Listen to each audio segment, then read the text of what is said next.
그란토리노라는 작품, 그 당시 남자친구와 지금의 남편인 그 당시 남자친구와 정말 몹시 싸우고.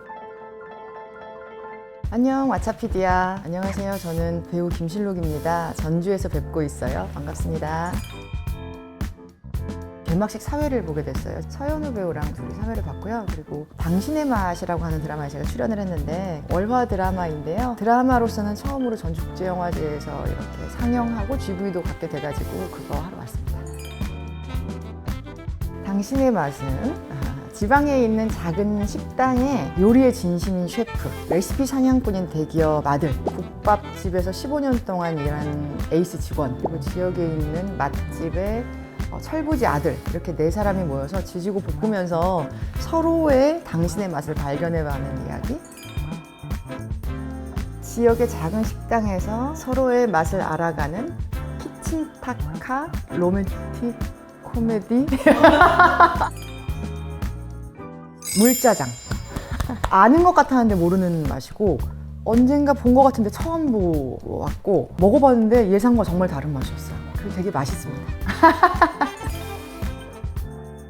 스무고개처럼 바로 맞춰버려도 됩니까? 땡땡땡 땡땡땡 땡땡땡 김실록, 이렇게 배우 4명이서 돌아가면서 연기로 두드려 패니까 숨을 못 쉬겠네. 제목은 혹시 주자가 아닌가요? 땡땡땡에서 김실록은 탈인간급 연기를 보여준다. 아닌가 봐. 그렇게 충격적인 눈알 연기는 박쥐의 김혜숙 배우 이후로 실로 오랜만이다. 믿음과는 또 다른 신념에 대해 김실록과 땡땡땡의 신들린 연기는 정점. 지옥. 제가 지금 왓챠피디아에게 정답 퀴즈를 할 수 있게 만들어준 작품이죠. 두 번째 문제. 김실록이라는 배우의 저력이 보이는 이야기. 김실록 연기가 너무 압도적임. 어떻게 해도 참아지지 않는 무언가를 잘 표현하는 것 같아. 꿈인지 현실인지 알 수 없는 김실록 배우님의 연기가 좋았다. 이건 전몽인데? 맞았어요. 저 이 작품을 정말 좋아해요. 이건 유진목 감독님이 쓰고 연출한 작품인데요. 뭔가 이렇게 무리함이 없이 이렇게 씌워진 대본이었고, 그걸 연기하는데 그냥 물 흐르듯이 연기가 됐던 것 같아요. 감독님이 사실은 시도 좀 쓰시거든요. 그래서 감독님의 시집을 제가 낭독한 적이 있어요. 오디오북으로 제작하기 위해서. 그때는 이제 감독님을 만나기 전인데, 그 시집의 제목이 식물원인데요. 종려나무가 있었다. 이렇게 딱 첫 문장을 했는데 눈물이 막 콸콸콸 쏟아져서 그 녹음을 되게 어렵게 마칠 정도로. 근데 이 대본도 좀 그랬던 것 같아요. 그냥 읽을 때는 이런 이야기라고 했는데, 막상 이걸 딱 발화하면 굉장히 몸적인 글이고 몸적인 작품이라는 생각이 들어서, 저거를 내가 이제 배우로서 몸으로 좀 만나진다는 경험을 한 그런 작품이었어요. 세 번째 문제. 자기만의 비밀의 화원. 몸의 존재를 잊지 않고 활용하는 저마다의 방식이 매번 새롭게 다가온다. 이거는 혹시 오늘이 전 과정에서 가장 좋을 수도 있다. 그리고 이것만이 온전히 내 거다. 이거는 강말금 배우님이 한 말인데. 배우와 배우가라는 책의 부제가 두 번의 만남, 두 번의 이야기인데, 24명 정도의 연극 배우들을 시간차를 두고 한 배우의 연기에 대한 생각, 삶에 대한 생각을 좀 쫓아간 건데요. 그걸 통해서 배우들이 각자 저마다의 어떤 연기 방법론이나 연기를 대하는 태도 같은 게 있다는 거, 동시에 그런 생각은 계속 바뀐다는 거를 좀 드러내고 싶었던 것 같아요. 이 책을 기획하게 된 건 제가 이제 지옥1을 찍고 그게 방송되고 연기에 대한 여러 인터뷰에 이제 응하면서, 좋은 질문에도 이걸 막 압축적으로 대답하기가 너무 어려우니까 내 답이 중요한 게 아니라 여러 배우들이 각자 자기만의 답을 가지고 있다는 걸 좀 드러내면 어떨까 하는 생각에, 이 책의 에필로그에 보면 제가 이제 그렇게 썼는데요. 첫 번째 책은 연극 배우들을 위주로 제가 인터뷰를 했는데, 두 번째 책은 카메라 앞에서 연기를 시작한 배우들을 인터뷰하고 싶다는 생각이 들었어요. 좀 툴을 써보려고 합니다. 이제 또 2년 후에. 타르라는 영화 좋아하고요.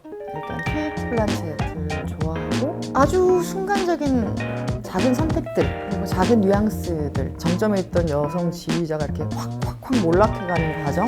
근데 그럼에도 그 지휘자 끝까지 야망을 놓지 않고 이렇게 버텨내는 과정 같은 것들이 되게 신선했어요. 그리고 마지막 장면 같은 이 여자가 어디로까지 떨어지는지를 보여주는 그 마지막 장면이 되게 충격적이었고, 그란토리노라는 작품, 그 당시 남자친구와 지금의 남편인 그 당시 남자친구와 정말 몹시 싸우고 나올 때 바로 화해를 하면서 나오게 한, 예측할 수 없는 그 사람의 희생과 용기에 의해서 딱 실현되는 것이 가슴이 뜨거워지는 한 순간이 있었던 것 같아요. 중고등학교 때 비디오 테이프를 빌려서 봤던 인생이란 작품이 저한테 사실은 영화 내용 뭐 이런 것보다 그때 내가 받았던 충격 같은 게 좀 남아있는 것 같아요.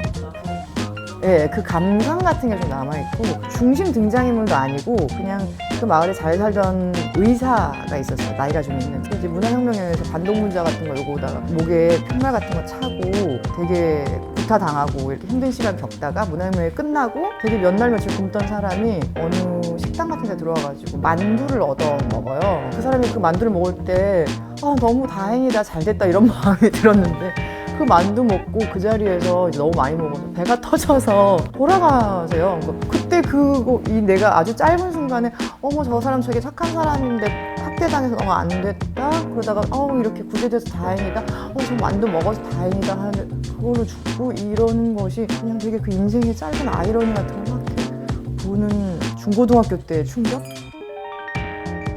에디 앨리스라고 그 김일란 감독님의 전작에 이어서 또 다큐멘터리로 이렇게 꾸려진 성소수자 이야기 어떻게 나왔을지 궁금하기도 하고 그리고 하나는 또 한국경쟁 섹션에 있는 것 같은데요. 무색무취라는 제목의 작품인데 반도체 산업재해 노동자들에 대한 이야기인 것 같은데 공장을 떠돌아다니는 무색무취의 물질이나 냄새 같은 것을 좀 다큐멘터리 형식으로 추적해서 기록했다고 인간이 입은 재해의 어떤 원인이 되었던 물질들 같은 거에 오히려 포커스를 맞춘다는 게 어떻게 그걸 찍었을지 궁금해요. 그래도 사랑해라고 하는 작품이 연극배우 부부가 서로 눈치를 보면서 누가 어떻게 육아를 하면서 일을 할 것이냐 뭐 이런 눈치 보기를 하는 작품이라고 되어 있는데 두 분이 왠지 경험에 의해서 이거를 쓰지 않으셨을까? 손소라라고 하는 아내 역할의 배우가 출연하시고요. 감독님이자 남자 주인공인 분의 성함이 생각나지 않습니다. 죄송해요. 그래도 사랑해.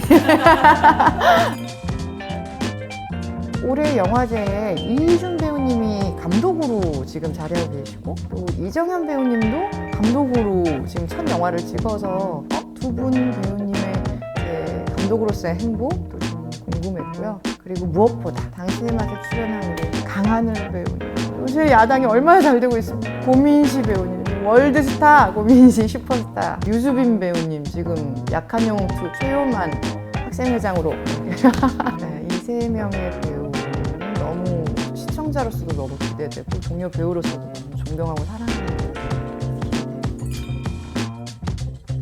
강하늘, 고민시, 김실록, 유수빈 네 배우의 사랑스러운 키친타카 뾰롱 마차피디아 유저분들 오늘 이렇게 짧지만 인터뷰 통해서 만나면서 너무 반갑고요. 또 우리 마차피디아에서 만나요. 감사합니다.